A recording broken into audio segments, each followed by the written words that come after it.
Am Da, start. venit. Ședința. Bună ziua! Bună ziua! Bine, Bună ziua. Vă salutăm, domnul primar, a și fost, pe ceilalți. da, local, într-o ședință de îndată, pentru că avem o urgență legată de acest aspect.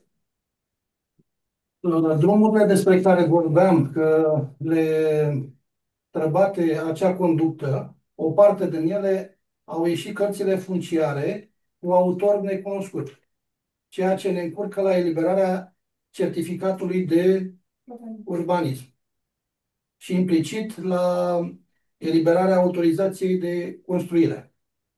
Din acest motiv am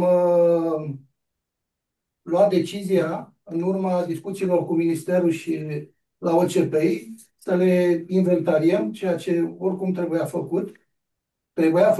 făcut cu absolut toate proprietățile, trebuie atestate în domeniul public, altfel nu putem să implementăm proiecte pe ele.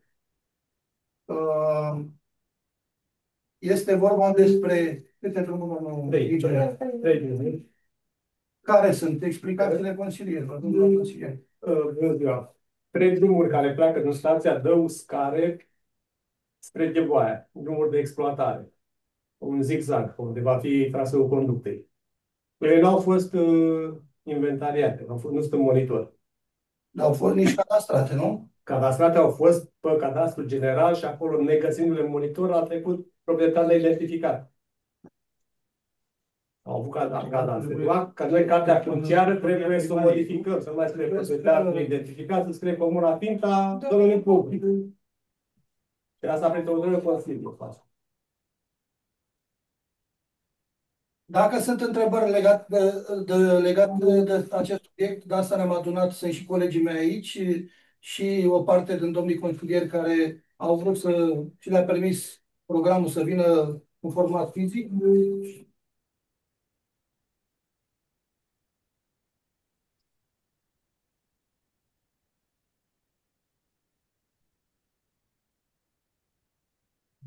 Ne auziți? Da, Vă auzim. Deci, dacă sunt Nu întrebări, avem întrebări. nu sunt. nu, atunci putem vota. Cine este pentru? Da, Pentru. Da, da. Pentru. Deci avem așa, 1, 2, 3, 4, 5, 6, 6 cu mine. 7, 8. Domnul Sabo? Pentru. Nu. Da? Nu. 9 din... Sunt pentru. Ok. Pentru și eu. Da, am înțeles. 10. Păi și mai era domnul Dumitru Cătălin care a zis... A spus că e absent. Da? Deci Și domnul Florin Cristian a votat pe WhatsApp, că a zis că nu se Da. poate conecta. în regulă. Și cine mai trebuie? PSD-ul? Carmen se abține, Carmen.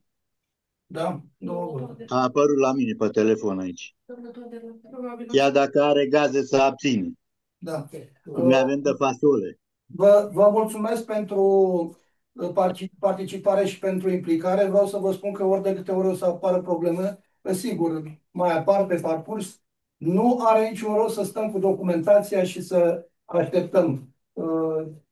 O să procedăm la ședințe de genul ăsta în format online sau cu participare, după cum fiecare o să poată. Oricum, ședințele ordinare o să le ținem în format fizic și cu cei care nu pot să participe au posibilitatea să intre online. Putem să ne vedem și seara, cu plăcere.